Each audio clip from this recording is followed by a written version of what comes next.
First and foremost, I want to thank all of our media partners for being here today and spending some time with us this afternoon. Myself, Chief Jeff Bladel, if you don't know me, accompanied by our Deputy Chief, Major Jamie Brown. We wanted to spend some time with you guys today to share some information regarding our crime stats. We've been working a handful of initiatives throughout the past few years, and we wanted to hopefully show some results into those things, as well as kind of how we got there. So again, we can't thank you enough for taking the time out today and spending this with us this afternoon.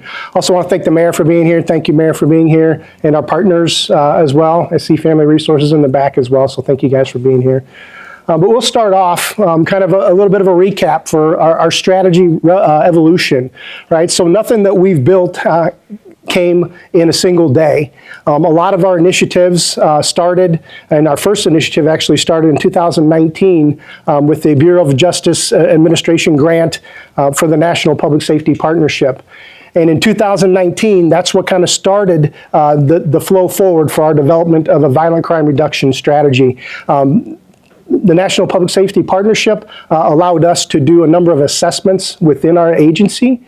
So we were assessed on how our responses are to our non-fatal shootings. We were assessed on our crime analysis capacity, the use of technology. All of these items were assessed, and it gave us a good foundation to start creating a violent crime reduction strategy. And that led into 2022, which was a smart policing initiative to where the Davenport Police Department was awarded nearly a $700,000 grant to start from the ground up a crime analysis unit. From that, it allowed us to build and work through, ultimately leading to our partners at Idea Analytics to develop a crime analysis unit. So Davenport Police, prior to that, we didn't have crime analysis. We didn't have a sole source to where we were analyzing the data that we get on a daily occurrence, as well as turning that data around and figuring out how to utilize that in actionable results and make that happen as far as a crime reduction strategy. And then the third piece, more recently in 2022, we rolled out our group violence intervention strategy. Which allowed us to work closely with our community as well as our partners, our advocacy partners within the community, to go and address violent crime directly, the people that were highest at risk, people who were potentially at risk for either committing crime or even victimization. So all of these things coming together helped us. So it isn't one thing that we've done to build a strategy to where we are. It was many things that kind of evolved over the past several years in getting there. One of the biggest pieces that we always like to say is, community matters. The more effective our community strategies are, the less enforcement is needed, right? A lot of the calls for service that police that we respond to on a daily basis, we don't necessarily bring a solution to. So we have to understand how we can come across solutions to the things that we're responding to. We have to be able to prevent crime. That's being very close in proximity and working with our community. We have to be able to do the intervention piece. That's law enforcement as well as our community and advocacy groups. And then law enforcement. You got to have a solid police department because ultimately, at the end of the day, enforcement is a necessary part of keeping a community safe, and enforcement does have to happen. So you want your highly skilled, highly trained, a very good professional working police force. So all these things have to come together, and we have to look at this in a holistic sense of how are we addressing each component when we start moving out things within our community. So breaking that piece down, we just want to highlight a number of community partnerships that we have that we are going to attribute to the statistics that we're going to show you later on in this presentation. So it isn't one thing, it's many things that come together in time and space that attribute to where we're at today. But when we look at the prevention models, we look at some preventions. Preventions are anywhere from after-school programs, anywhere from early learning, anywhere from being able to put together organized sports things within our community. Just to name a few for the prevention. So beyond the baseline, Crime Stoppers with our anonymous tips, help with our schools and P3s. The Davenport schools have been a valid partner in our crime reduction strategy to include our SROs within the schools. Every Child, Friendly House, Hope at the Brick House, Project Renewal, TMBC at the Lincoln Center, and the YMCA. All of these concentrate on a lot of efforts that are actually up front preventing the crime. Some of the programs we have in that realm are Cops and Kids program directly with TMBC at the Lincoln Center. The Good Neighbor Project, which we are coming up on our 5-year anniversary fairly soon. And then the law enforcement partnerships that we have. So we hold a monthly partnership with our NAACP and LULAC. So nothing but praise for President Michael Guster of the NAACP, as well as President Tony Robertson of the LULAC, who are always there within our community supporting everything we do as the police department. But then we move into the intervention strategies. These are the opportunities now where police are working directly hand in hand with a lot of these organizations and meeting the people where they need to be met. Family resources is huge. Humility of Home Services, Juvenile Diversion, 180, Safer Foundation, our Scott County Community Services, Vera French and our co-responders. Each one of these we can talk about probably all day individually, but these are part of what we have available in our community and who are out there doing the great work within our community. Group violence intervention, the direct partnership with Family Resources. We've talked about that before with our media partners as well, and the successes that we've had and seen with those. And then our coordinated assessment program, where we're trying to put that prevention piece and intervention piece and hitting our youth prior to the critical ages of where potentially crime or criminality could start to occur within their lives. And then the last piece, the enforcement piece. So the enforcement piece is something I'll hold very highly and very proud of. Quad City law enforcement, I like to put up to nationally. There is no other. The partnerships we have, not only with our Scott County law enforcement, but with our law enforcement partners across the river, our correctional facilities at 7th Judicial District, our juvenile court services, our Scott County Attorney's Office, our U.S. Attorney's Office. All of these efforts bring together what we have the ability to do the enforcement measures effectively. And then from that, we have focused enforcement efforts, which include our group violence intervention. It includes our strategy meetings. We, as the Davenport Police Department, and I attribute a lot to our deputy chief here in developing a concept to where now we are able to communicate across the river. We have meetings with all Quad City law enforcement agencies. We discuss our shootings, we discuss our violent crime, and we discuss the strategies on how we're going to address that. So bringing the entire Quad Cities together through those initiatives, as well as the NIBIN initiative and technology. So we are very proud of the initiatives that we have done here, not only with NIBIN, which is our forensic analysis of shell casings and cartridge casings, but with our technologies to be able to expand that out Quad City wide. So it's nothing that Davenport is doing on themselves in an island. It's something that we are doing that. Okay, and when you look at this, I think also as a police department, we got to be extraordinarily proud of our city.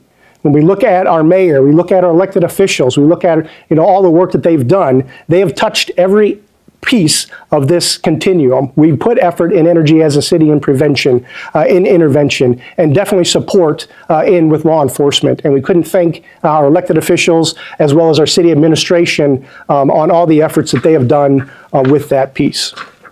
Okay.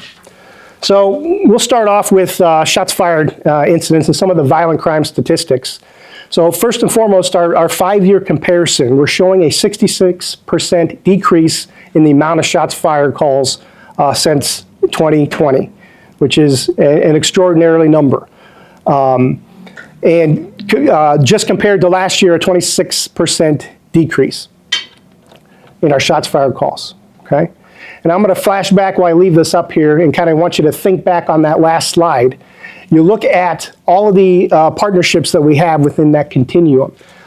Each and every one of those, and this is the charge I guess I have for the media, each and every one of those has a great story to tell. This isn't my story that I'm telling up here. It isn't the police department's story. It's our community's story. I encourage you to go out there and reach out to some of those organizations and see the impacts that they are having within our community and how those impacts are actually coming back now and impacting the amount of crime or the crime that we're dealing with here. Other violent crime statistics. So non-fatal gunshot victims, okay, and this time period is from January 1 to November 30th of this year. But all these for the 5-year comparisons are on that same time frame.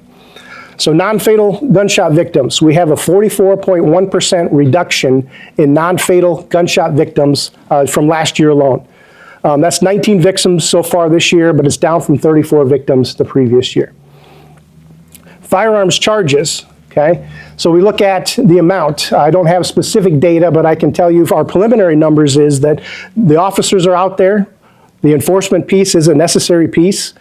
We've had approximately, or actually I would say over around 250 charged violations for weapons offenses within our community this year so far. So the enforcement piece is huge up there.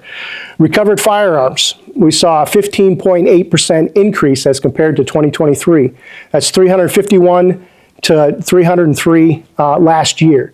And I can tell you on average, we're seeing nearly about 360 firearms recovered a year that our officers are taking off the street.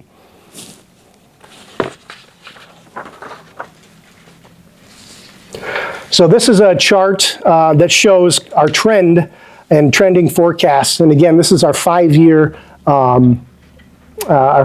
trending. And I wanted to add a few notes in there. If you guys see the ability or see the July piece from July of 2019, that's where we started our initiative for the National Public Safety Partnership. And that's where we started the development of the strategy and putting these pieces together. When you move forward in time to October 2022, that's when we went through the initiative of our Smart Policing initiative to develop our crime analytics and our crime analysis unit. And then moving forward in October of 2021, that's when our coordinated assessment program started as a community. And then May of 2022, our group violence intervention strategy was set out there as well.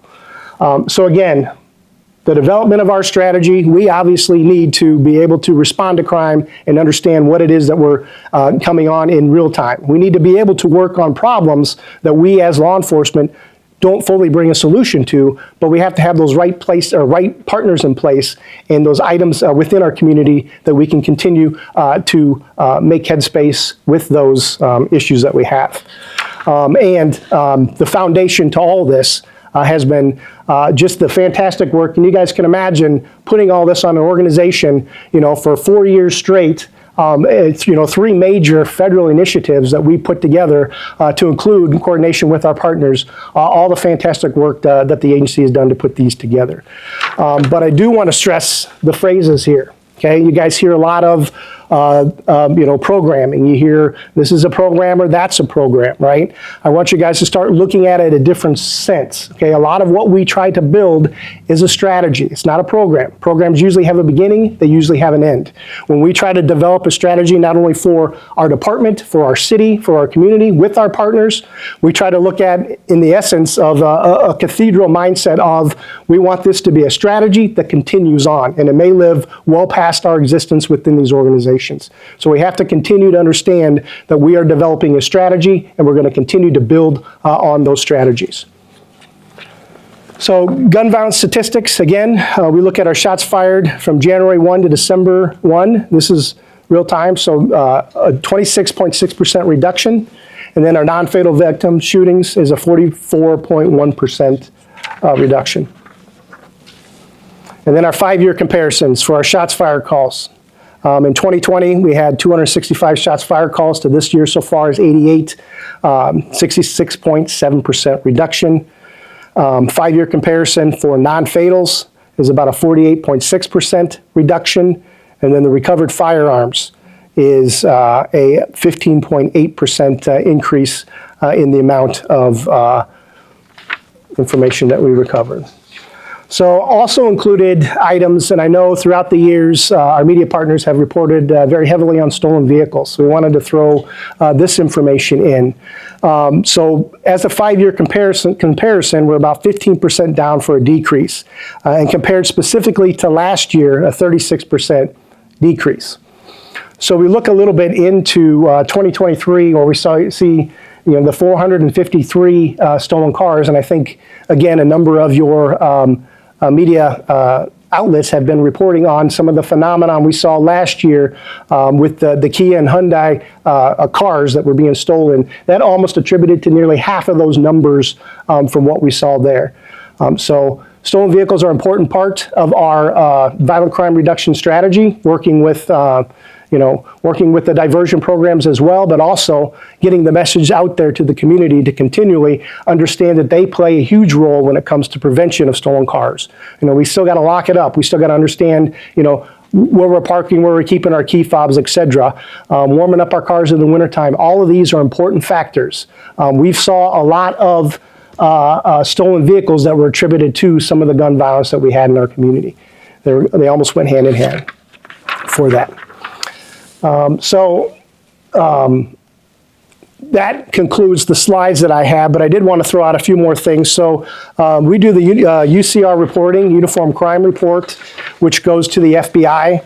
So each year we finalize those numbers. Those numbers get finalized in actually mid-March. In those finalizations, obviously we send those data to the FBI. So far, preliminary numbers, I don't have those to share today, but we're seeing that those are trending in a good direction. I can't thank the media enough for all the coverage that you had. I do want to stress, but when we look at our partners, take a look at all the great things that are happening within our community. Grab onto one of those advocacy groups, and a number of other things out there. There are so many good things that are attributed to why we see a reduction in crime in our community. But I also have to sit there and think, and I can't thank enough the men and women, not only our police officers, our investigators, our professional staff, everybody who has been through this organization in the last several years when we're trying to go through these initiatives and push this mission forward. We stood the task, and we're going to continue to stand the task. The results right now are trending in a good direction. We're always a little superstitious when we share statistics, right? They change. But we're pretty solid and we're pretty confident with the partnerships we have, knowing that the challenges that we just faced and the challenges that we came together as a community, that we can face just about anything. We have a number of other initiatives that we're looking at the years coming. We still have a mental health issue within our community that we need to address and that we need all hands on deck for. Intimate partner violence is something that has popped up when we look at on a data level and statistical level. So whether that's information out there to families, getting families connected to services that they may need are big for us. In those type of things. So bigger initiatives, we as a community have demonstrated that we can tackle it together, and I truly mean it, we need to tackle it together.